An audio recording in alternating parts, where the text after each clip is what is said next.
Good afternoon, President of the IPU. Good afternoon, colleagues. I come with a heavy heart from Nigeria, but first I'd like to apologize to Honorable Kafila Ogbara. I am not here to bring shame to our country. I'm here to seek help for the women of Nigeria.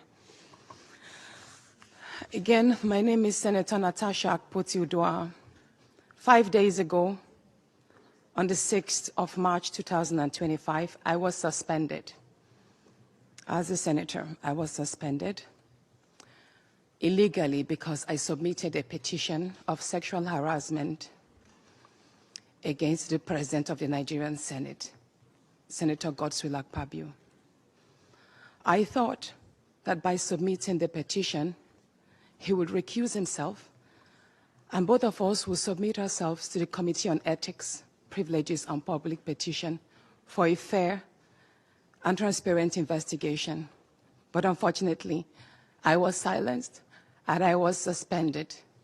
I was suspended for 6 months, amongst many other stringent conditions, such as taking away my security, taking away all the officials' vehicles and other items that were handed over to me as a senator. My salaries will be cut off. I must not appear anywhere near the National Assembly. And for 6 months, I'm not to introduce myself or present myself as a senator locally in Nigeria or internationally. That means I'm here illegally. But I had no other place to go but to come here and speak to you women. Because this is a bigger picture.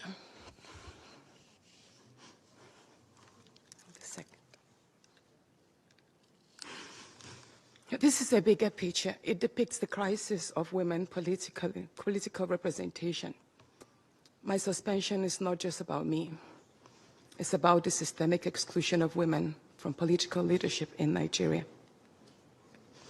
Women make up 3.6% of political offices, and in the Senate, it's just 2.8. We have 109 men, and only 4 of us are women.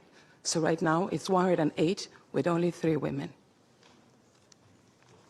This is a clear case of political victimization, punishment for speaking out against impunity, corruption, and gender-based violence. The United Nations Declaration 48/104 declares sexual harassment as a form of gender violence. The Senate's actions are an assault on democracy. I was elected by my constituents to represent them. Yet a few powerful men have unilaterally decided to silence their voices by suspending me for 6 months. My call for an open and transparent investigation into harassment allegations have been met with hostility instead of accountability.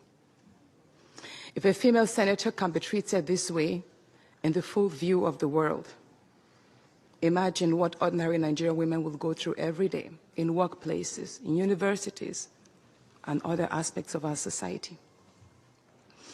A culture of harassment and silencing must end. And this is not just a Nigerian issue. It's a global one. Women in politics, media, and businesses face threats, intimidation, and violence for simply demanding fairness. From sex for grades scandals in universities to harassment in workplaces and political spaces, Nigerian women have constantly been forced into silence. We need stronger legal protections and a zero culture tolerance for gender-based discrimination and intimidation. My call to the international community is such that the world must not stay silent as democracy and women's rights are rolled back in Nigeria. I call on human rights organizations, women movements, and democratic institutions to hold the Nigerian Senate accountable. Nigeria needs global partners to push for women's political inclusion, safety, and protection from political harassment. You may ask, what are my next steps? I will resist the political intimidation. In the past few days, a number of my colleagues, my male colleagues, have reached out to me and said, Natasha, All you need to do is apologize and retract your statements. And I told them I am not going to apologize. I will not apologize for my truth.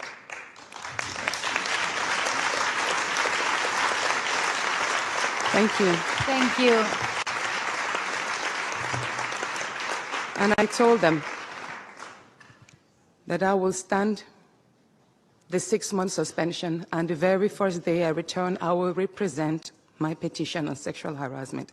And I will continue doing so until there is a fair and transparent investigation. I will fight, thank you. I will fight this injustice and continue to represent my constituents, whether the Senate wants to hear me or not. I will work with women's group, civil society, and legal teams to ensure that this unconstitutional suspension is quashed. This is bigger than me. This is about ensuring that no other woman in politics or public office will ever be silenced again. Thank you so much.